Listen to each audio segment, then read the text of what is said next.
शुद्ध है वही कौन समझाए हो। पीतु पदे आवागमनी हंसो। रचना देखो पीतुपद की कि पीतुपद की शुद्ध रचना की रचना शुद्ध है वही कौन समझाए हो कि ये बाप पद की रचना पीतुपद की रचना ये तो जब से सृष्टि का सर्जन हुआ तब से तो ये शुद्ध है, पवित्र है।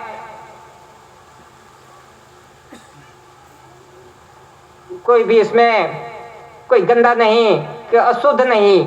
जब से सृष्टि का सर्जन हुआ ये सब रचना है कुदरत की, वो तो शुद्ध है। पीतुपद की शुद्ध रचना की रचना शुद्ध है वही कौन समझाए हो। लेकिन जो कुछ भी आए, जो कुछ भी गुरु बन के आए, लेकिन ये कुदरत की शुद्ध रचना की कोई बात नहीं की। जो सृजनहार पिता की शुद्ध रचना है, पंच महाभूतों पंच तत्व जो कुछ भी है उनका तो कोई बात नहीं किया। लेकिन उसने तो गुरु बन के कुछ अलग ही रास्ता दिखाया कि हमें किसे पूजा करनी है, किसे नमन करना है। वो गुरु और चेले का व्यवहार, वो गुरु बोलेगा वो चेला गुरु को ही नमन करेगा। जो पीतुपद की शुद्ध रचना है उनको को तो देखेगा नहीं। जो कुछ भी आए, धर्म गुरु आए, जो कुछ भी गुरु आए वो तो सब गुरु पद में ही बांट दिया। और सृजनहार पिता की जो शुद्ध रचना है उनसे तो अलग ही रखा कि कुदरत की ओर किसी ने जाने नहीं दिया।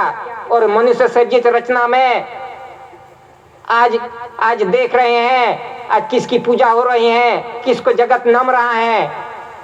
आज गुरु पद में जो फंसे हैं वो कुदरत को छोड़ के कहीं और चले गए हैं।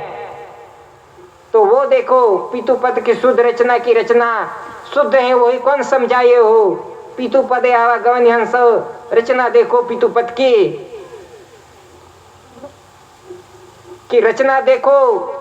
ये इस विश्व का व्यवहार कैसे चलता है, कौन से आधार से चलता है, ये पूरा विश्व कौन चलाता है, कैसे चलता है, वो रचना देखनी चाहिए कि हमें कौन खिलाने वाला पिलाने वाला कौन चलाने वाला है विश्व को। तो वो तो दादा ने आके जो कुदरती ब्रह्म पूरा विश्व का व्यवहार जो आरती में रखा है, एक एक हिसाब रखा है दादा ने। ऐसा नहीं कि एक ही आरती है, ये तो मैं एक दो लिटी पढ़ रहा हूँ, ये तो इसे पूरा ब्रह्मांड की ये पूरी रचना की रचना का खुलासा किया है दादा ने। तो इसी तरह से पीतुपदे आवागमनी हंसो रचना देखो पीतुपद की रचना देखो। ये बाप पद की रचना देखो, पीतु की रचना देखो।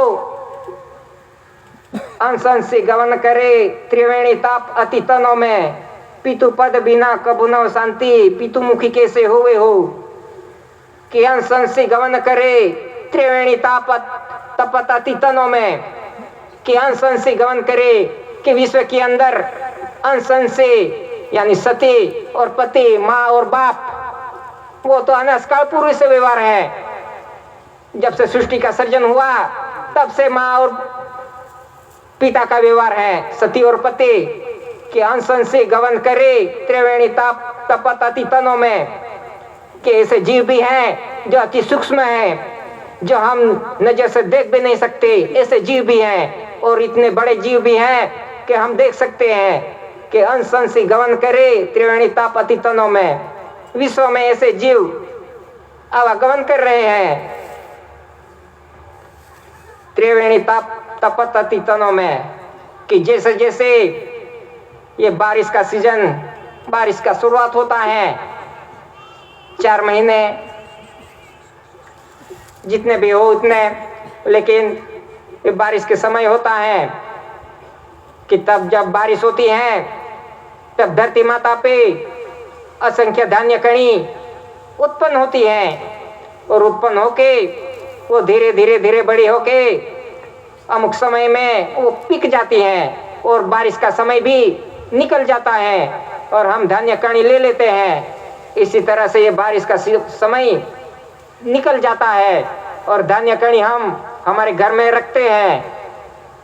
और जैसे जैसे बारिश का समय गया ऐसे ऐसे धीरे धीरे ये ठंड का ऋतु आती है और ठंड के समय बहुत ठंडी लगती है और धीरे धीरे धीरे धीरे ये ठंड भी कम होती होती होती फिर गर्मी का समय आता है और गर्मी भी धीरे धीरे धीरे धीरे बढ़ती बढ़ती अतिशय गर्मी होती है कि जैसे जैसे समय जाता है, गर्मी की समय आता है, गर्मी की सीजन आती है, तब धीरे धीरे इस धरती माता पे इतनी गर्मी पड़ती है, इतनी गर्मी होती है कि धरती माता फट जाती है, कि उसके भेखड़े पड़ जाते हैं, फट जाती है। इतनी अतिशय गर्मी पड़ती है कि ये धरती माता भी ये बारिश के लिए तरसती है।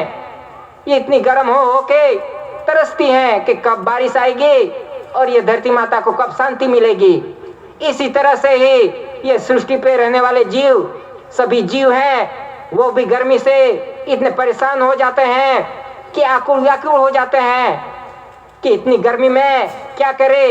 ये सभी जीव परेशान हो जाते हैं, ये मनुष्य नहीं लेकिन सब जीव परेशान हो जाते हैं कि कब बारिश आएगा और हमारे दिल में कब शांति होगी।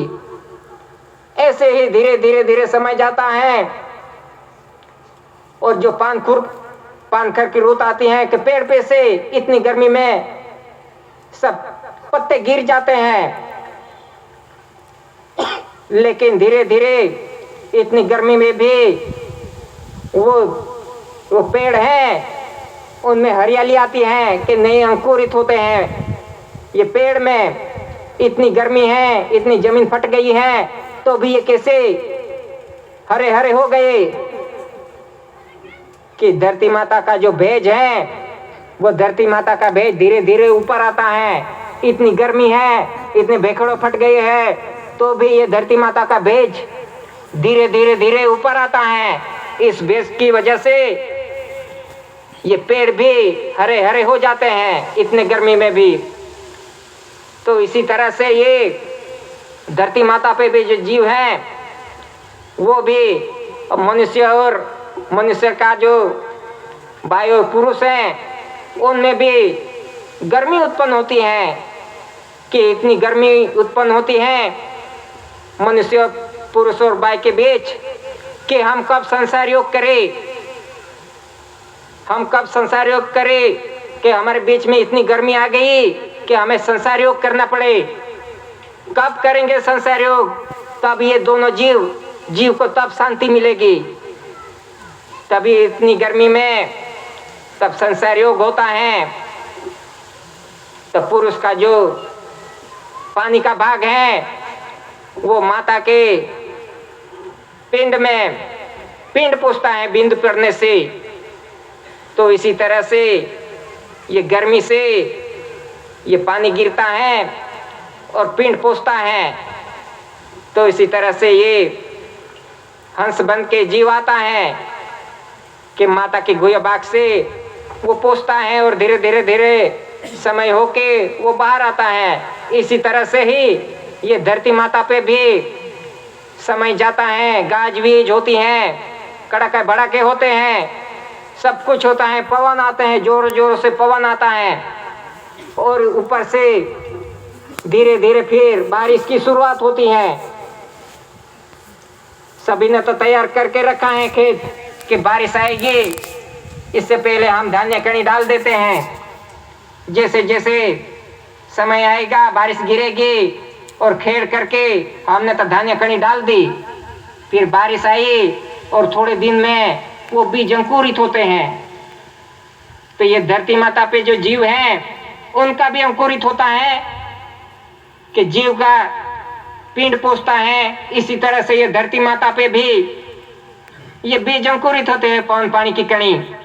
ये धरती माता पे पवन पानी की कणी उत्पन्न होती है और मनुष्य के अंदर श्वास बिंदु की कणी की उत्पन्न होती है। ये कुदरती रचना है कि विश्व की रचना इस आधार से चलती है कि हमारे देश के अंदर ही नहीं ये व्यवहार है ये, लेकिन ये तो पूरा विश्व का व्यवहार ये एक ही कुदरती रचना से चलता है। उसे कहते हैं नॉन जुडिशियल व्यवहार, ये हमारे देश के लिए नहीं लेकिन पूरा विश्व का व्यवहार तो ये ही है नॉन जुडिशियल, ये है कुदरती व्यवहार। जो कुछ भी ये सिंबल है वो कुदरती रचना के अधीन बने हुए ये सिंबल है।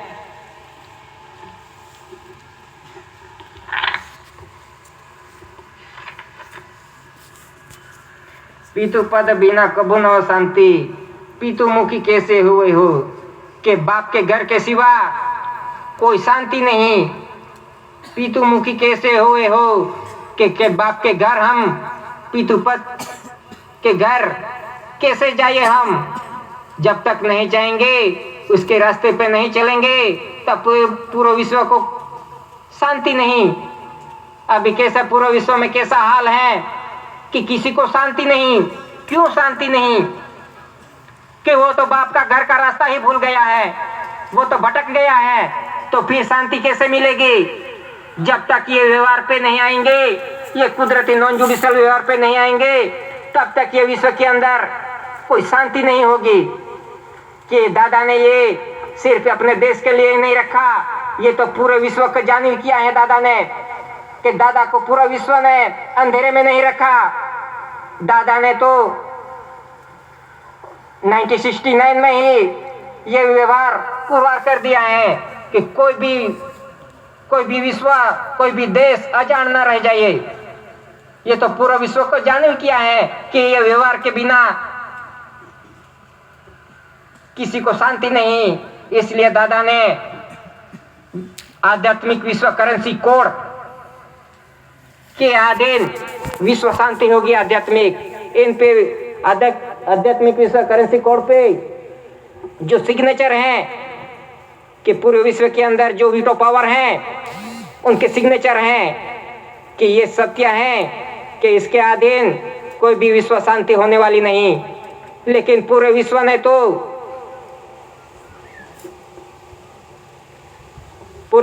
तो इसको किसी ने गिनती नहीं की कि किसने ध्यान नहीं दिया।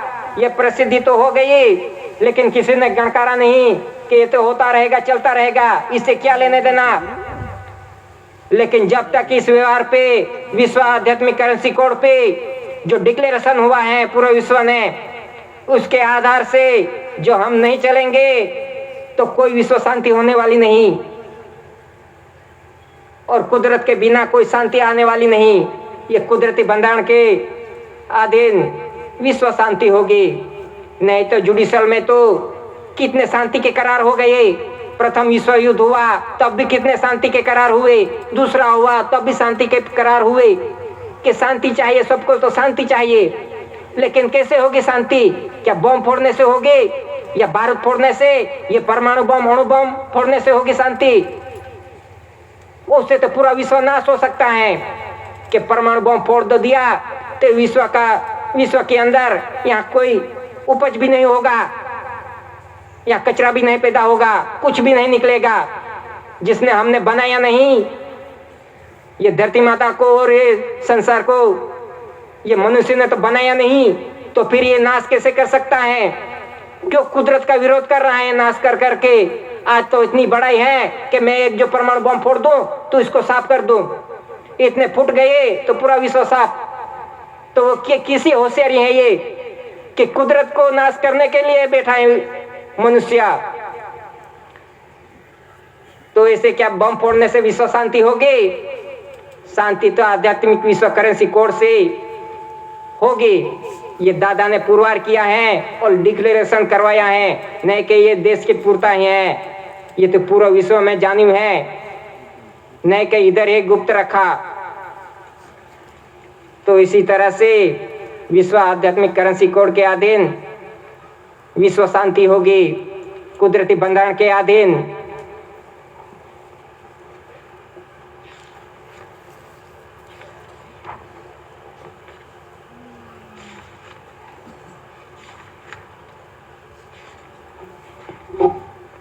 दूसरी आरती है। स्वकर्ता पितु के जय। जीव हूँ पोते ક્યાંથી આવ્યો વિચારી લેને તું આજ, છૂટી જશે દેહ જ્યારે ત્યારે ઠરવાનો તારો ક્યાં ઠામ। કે જીવ હું પોતે कहां से आया विचार ले, विचार कर ले आज। और जाएगा तो कहां जाएगा? जीव हो पोते कहां से आयो आयो विचार लेने तू आज। हमें तो इससे क्या लेने देना, जहां से आया वहां से आया और जहां जाएगा वहां जाएगा। हमारा तो इनसे क्या लेने देना, जहां आएगा वहां जाएगा। हमारा तो क्या, खा पी के मौज मस्ती करके जो आया वो खा के सब कुछ डाल के हमें तो जाना है मौज मस्ती करके। इतना ही मनुष्य का विचार है, दूसरा कुछ सुनने का नहीं। जीव हो पोते क्या थे आयो विचारे लेने तू आज। छूटी जैसे देह जा रे त्यारे ठरवानो तारो क्या ठाम। कि हमने तो सब कुछ ले लिया, अपना ये शरीर कचरा पेटी का डब्बा बना लिया, जो आया वो सब कुछ डाल लिया। तो फिर हम कैसे जाएंगे बाप के घर? जीव हो पोते क्या थी आयो विचारी लेने तू आज। छूटी जैसे देह जारे त्यारे ठरवानो तारो क्या ठाम। जीव जता एक पलक में रुदन कर्यो तने आज। नहीं लाग्या सर्वे उपाय दुखी थयो संसार। के जीव जता एक पलक में रुदन कर्यो तने आज। के रोए जीव तो गया और हम रोए। सब कुछ उपाय किए ये जीव को बचाने के लिए, सब कुछ दवा दारू सब कुछ किया, लेकिन कोई भी उपाय काम नहीं आया। जीव तो जाने वाला था, वो तो चला गया और हम रोते रहे। लेकिन अभी तो किसी की निंदा नहीं कर रहा हूँ, लेकिन जो दिखता है उसकी बात कर रहा हूँ कि अभी तो उपाय आ गया है जीव को लाने के लिए। क्या देखते हैं हम कि प्राण प्रतिष्ठा करते हैं। प्राण प्रतिष्ठा यानी जीव डालना, यही मतलब होता है ना प्राण प्रतिष्ठा का जब भी कहाँ भी कोई भी हो, धर्म स्थान जो भी हो, वहाँ मूर्ति हो या कोई भी हो, वहाँ प्राण प्रतिष्ठा होती है। वो प्राण प्रतिष्ठा कौन करता है? यो प्राण प्रतिष्ठा करने वाला भी मनुष्य होता है। तो वो मनुष्य ही प्राण प्रतिष्ठा करता है कि उसमें जीव डालता है, तब से उसकी पूजा होने लगती है। जब से ये मनुष्य प्राण डालता है, प्राण प्रतिष्ठा करता है, तब से उसकी पूजा होनी चालू हो जाती है कि वो जीवित हो गया, प्राण आ गया। तो हमें तो दूसरा जीव डालने का नहीं, लेकिन जो जाने वाला है उसको रोकने के लिए उनको ही बुला लाओ कि जो प्राण प्रतिष्ठा करता है, जो जीव डालता है, तो उनको ही बुला के लाओ। नया नहीं लाने का, लेकिन जो जाने वाला है उनको ही रोको। यही व्यवहार चल रहा है ना विश्व के अंदर। प्राण प्रतिष्ठा नहीं लाग्या सर्वे उपाय दुखी थयो संसार। कुटुंब कबीलो बेहाल थयो मरसे तू कया ठाम। कि कुटुंब कबीलो बेहाल थया, ये कुटुंब कबीलो बेहाल हुए कि मरसे तू कया ठाम। तू तो गया है, लेकिन तू कहाँ मिलेगा हमें? तू कौन सी भूमिका पे गया है? बाप के घर पे गया है कि कहीं यहाँ योगी बन के भटक रहा है? कौन सी भूमिका पे मिलेगा तू? हम भी आएंगे। तू तो गया है, लेकिन हमारा भी एक दिन नंबर आने वाला है कि हम आएंगे, तो हम कौन सी भूमिका पे मिलेंगे? कुटुंब कबीलो बेहाल थयो मरसे तू कया ठाम। रुदन करी करी एम था क्या मूर्छा आवी एमा एक के रोए रोए बहुत रोए। कान फूकी फूकी आशा टाकी जीव गयो ते वेळ। मानव अवतार फरी नहीं मळे विचारी लेने तू आज। कि ये मनुष्य अवतार फिर नहीं मिलने वाला, और मिलेगा तो वो कैसे मिलेगा? मानव अवतार फरी नहीं मळे विचारी लेने तू आज। कि मनुष्य अवतार मिलेगा तो कैसे मिलेगा, और नहीं मिलेगा तो वो भी कैसे मिलेगा? कि हम धरती माता पे आके जो कुदरत के अधीन, कुदरती रचना के अधीन पीतु सन्मुखी होके कुदरत के अंदर में मान विचार वाणी शुद्ध देही जो कुदरत के अधीन जिएंगे, कुदरत का बिना विरोध के बिना हम जिएंगे, कुदरत के साथ रह के जिएंगे, कुदरत की रचना के अधीन जिएंगे और हरदम कुदरत के साथ रहेंगे, कुदरत के विवेक करेंगे। तब कुदरत हमें अवश्य बाप के घर बुलाएगा क्योंकि कुदरत बाप ने ही तो भेजा है। तो फिर हम इसे इस धरती माता पे ऐसा व्यवहार करके जिएंगे, अमल अमली जीवन बना के जिएंगे, कुदरत का बिना विरोध जिएंगे, मन विचार वाणी कर्म शुद्ध देह बनाकर जिएंगे, तभी हमें मनुष्य का अवतार फिर से मिल सकता है। नहीं तो हम इधर धरती माता पे आके ऐसे तैसे खा पी के मौज मस्ती करके कुदरत को देखे बिना हम कहीं भी करते रहेंगे तो बाप कैसे फिर से अवतार देगा कि वियोगी बन के हम हमारा जीव ऐसे ही भटकता रहेगा। तो हमें किसी तरह से जीना है ये धरती माता पे, किस आधार से, कैसे अमल अमली व्यवहार करके जो कुदरत की रचना है इसके अधीन जिएंगे तो हमें मनुष्य अवतार फिर से मिलेगा। देही मरी जैसे मट्टी माही वियोगी बनियो तू आज चैतन्य तू चेती लेने मटी जैसे भाव फिर, कि देही मरी जैसे मट्टी माही वियोगी बनियो तू आज, कि ये शरीर तो ये पंच महाभूतों में विलीन हो जाएगा, लेकिन जीव कहाँ जाएगा? वो बाप के घर जाएगा कि ये वियोगी होके इस ब्रह्म भाटी में ऐसे घूमता रहेगा।